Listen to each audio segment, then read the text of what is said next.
오후장 주도 섹터 두 번째 섹터로 투자 전략들 잡아보도록 하겠습니다. 오늘의 두 번째 주도 섹터는 화장품 쪽인데요. 최근에 오늘도 강했고요. 그냥 뭐 최근 들어서도 K뷰티에 관해서 계속되는 언론 보도도 사실은 쏟아지고 있죠.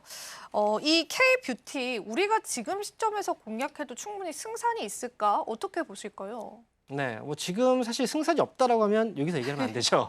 네, 그동안 이제 화장품 쪽은 정말 힘든 시기가 있었어요. 제가 답정너네요, 그죠? 아, 네. 말씀해 네. 주십시오. 네. 자, 화장품 쪽은 굉장히 힘든 시기가 있었는데 바로 중국 쪽에서의 추월을 하고 있다라는 그런 뉴스들이 과거에 정말 많이 나왔습니다. 이게 코로나 시절에 나왔던 뉴스들인데요. 그래서 코로나 시절에는 사실 우리가 교류가 없어요. 그리고 면세, 뭐 여행에 대한 교류 이런 것들이 없기 때문에 우리나라 화장품들은 보통 면세점에서 수요가 굉장히 폭발적으로 나왔었거든요. 과거에는. 그래서 여행에 대한 교류가 없다 보니까 중국 내수 시장에서 중국의 화장품 브랜드들이 좀 약진을 해왔습니다.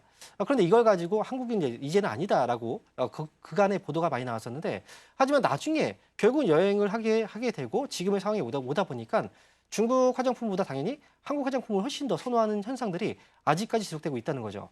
그리고 이 현상은 아시아 쪽뿐 아니라 미국하고 유럽 쪽에서도 이 국내 화장품에 대한 관심이 굉장히 많아요. 특히나 K푸드, 뭐 열풍도 굉장히 많겠지만 K뷰티 열풍도 굉장히 크게 시장에서 자리매김하고 있고요. 실제로 미국에서도 국내 화장품에 대한 소비가 엄청나게 증가하고 있습니다. 일례로 얼마 전에 뉴스들을 보신 분들은 아시겠지만 미국에서요. 한국의 선크림 제품들을 엄청나게 사재기를 하고 있다. 이런 뉴스도 보도가 됐었죠.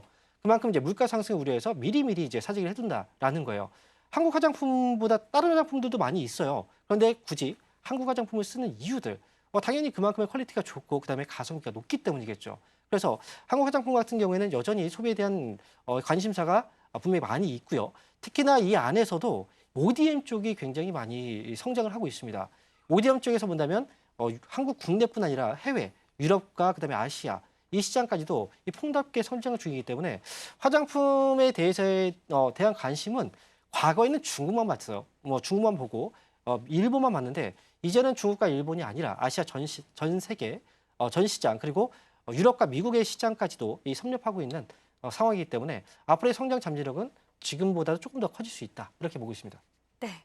그런데 사실은 이제 우리가 K뷰티 한국의 화장품이 굉장히 좋다라는 건 알고 있는데 그러니까 저는 개인 투자자 입장에서는 되게 투자를 하기 어려웠던 게 뭐 안에도 되게 종목이 많잖아요. 막 LG생건 같이 대형주들도 있고 조그만 기업도 있고 뭐 홀딩스 종목도 있고 그걸 어떻게 구분을 지어서 나눠야 되지? 그게 조금 어렵더라고요, 정말. 네, 맞아요.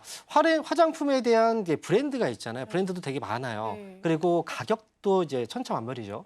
그런데 화장품 시장은 커지고 있는데 이렇게 경쟁이 치열하단 말이죠. 그래서 이 경쟁이 치열한 가운데서 이 고가 제품들이라든지 어떤 브랜드를 선택해야 되는지 그거에 대해서 굉장히 혼란스러울 거예요. 그렇기 때문에 지금 가장 큰 성장을 하고 있는 게 바로 ODM 쪽입니다. ODM 같은 경우에는 이제 우리가 OEM과 ODM 이 두 가지를 많이 구분해서 보고 있는데 OEM 같은 경우에는 화장품을 직접 개발한 다음에 생산만 맡기는 거예요. 그렇게 해서 이 제품을 이렇게 생산해 달라라고 맡기는 거고요. 하지만 ODM 같은 경우에는 이런 제품의 화장품을 개발해서 생산을 해다오라고 직접 개발까지 맡기는 거죠. 하지만 이제 브랜드 상표만 바뀌는 거죠. 그렇게 해서 이 시장이 지금 커지고 있는데 이게 여러분들도 아마 SNS 이런 것들을 보면서 아실 거예요.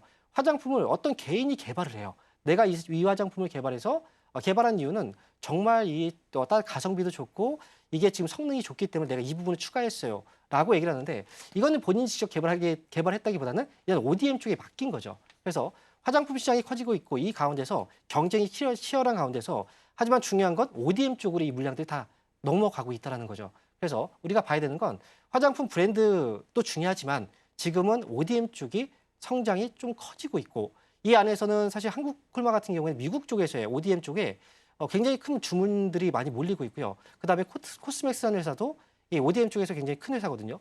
이 회사 같은 경우에는 지금 아시아 쪽에서 좀 영역을 확대시켜 가고 있는 상황이거든요. 그래서 지금은 화장품에 대해서 헷갈린다라고 한다면 ODM 쪽에 좀 주목을 해보는 게 좋겠다는 겁니다. 네. 그러면 이제 여러 기업 말고요. 한 가지 기업만 좀 집중을 해본다면 어떤 기업 있을까요? 저 약간 전통을 저는 중시하는 편이에요. 예. 그래서 우리나라에서 ODM 사업을 가장 처음 한 그 화장품 쪽의 ODM을 가장 처음 하는 회사가 바로 한국콜마입니다. 바로 1호 기업이라고 볼 수가 있고요. 한국콜마의 경우에는 아무래도 이제 미국 쪽의 시장의 확대, 이 영역 확대가 굉장히 좀 커요. 미국에서 제2공장이 이제 조만간 이제 공장이 가동이 됩니다. 그렇게 된다면 미국 현지에서도 생산을 많이 할 수가 있죠. 그렇다면 관세에 있어서 좀 자유롭다라고 볼 수가 있고요.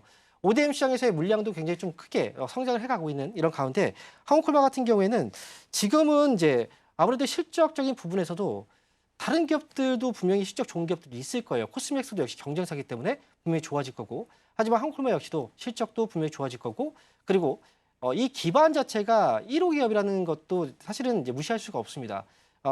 전 세계에서도 이렇게 이제 1호 기업이냐라는 건 이제 원조라는 거잖아요. 그래서 좀 믿음과 신뢰를 좀 갖고 있기 때문에 그래서 이 한국콜마 쪽도 이제 ODM 쪽에 물량이 좀 많이 몰리고 있다고 볼 수가 있고요. 특히나 지금 중요한 건 관세 정책입니다. 그래서 미국 현지에서 얼마나 많은 물량을 또 뽑아낼 수 있는 그런 것들, 또 미국에서의 시장 점유율 얼마만큼 확대해 갈 수 있느냐, 이 기업에 대해서 우리가 주목을 해본다면 지금으로서는 아무래도 한국콜마 쪽이 조금 더 점수를 높게 줄 수 있지 않을까, 이렇게 말씀드릴 수가 있겠습니다.